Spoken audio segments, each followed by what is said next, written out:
Welcome back. Now let's go back in history.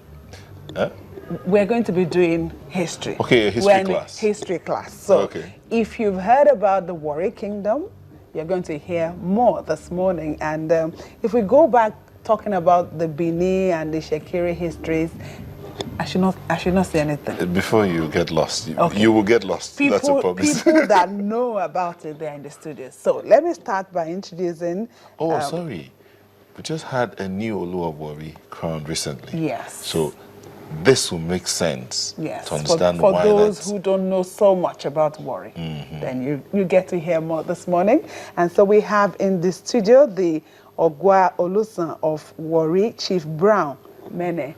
Thank you so much for being here this morning. It's a pleasure to be here. Of course, we have Mr. Godfrey Etikenshe.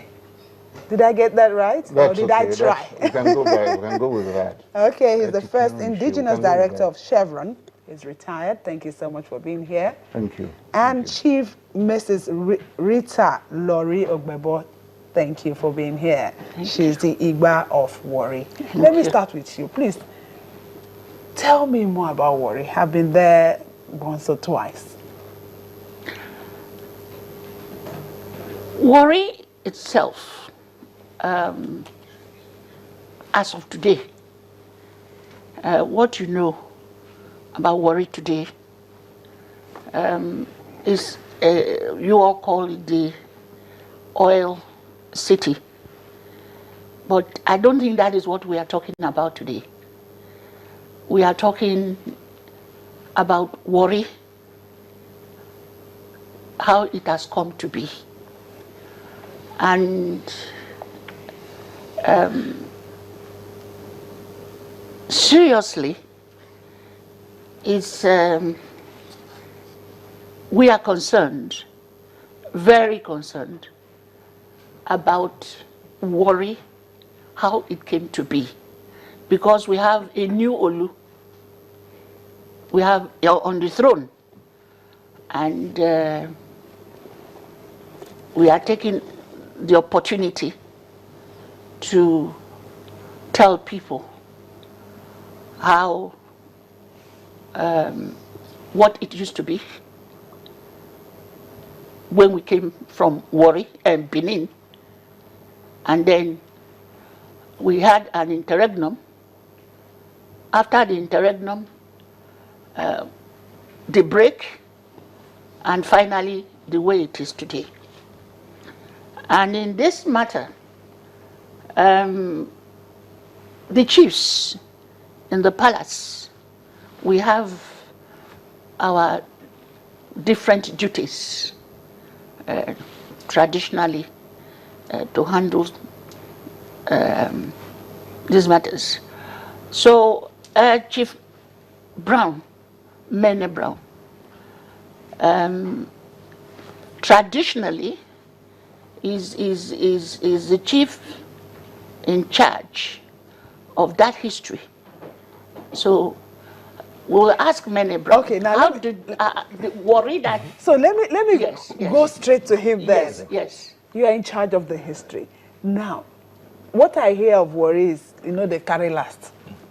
So I've heard that. So she said Warri was and Warri is. Yes. So you want to tell us from where Warri was and where we are today? Yes, I'll tell you that. One thing I like to dispel people's minds about is the error of thinking that Warri consists only of Warri city. It doesn't. Warri as a kingdom includes what you know to be Warri city and all other towns and villages in the 3 local governments of Warri North, Warri South, and Warri Southwest. And the name Warri came to be due to a corruption of the English people who could not properly pronounce the proper name. It is Iwere. We are Iwere people. And we would say Ale Iwere, which is to say Iwere land. And when we say Oma Iwere, that means the people of Iwere. Now, when the British came and colonized, they wanted things to be made simple for them and decided to call Iwere Warri. As a matter of fact, going back in history, because we used to have commercial and diplomatic relations with some British European companies, European nations in the past. And from their records and the maps they had made, you would see they will refer to Warri. Some will spell it Oare. Some would spell it Ore. But they're all referring to Warri. Iwere, which is now Warri. And we're made up of a people that is a conglomeration of several people from different places. Some from Yoruba, some from Igala, some from Nupe. We're talking of centuries and centuries back. But by the 15th century, our language had been concretized.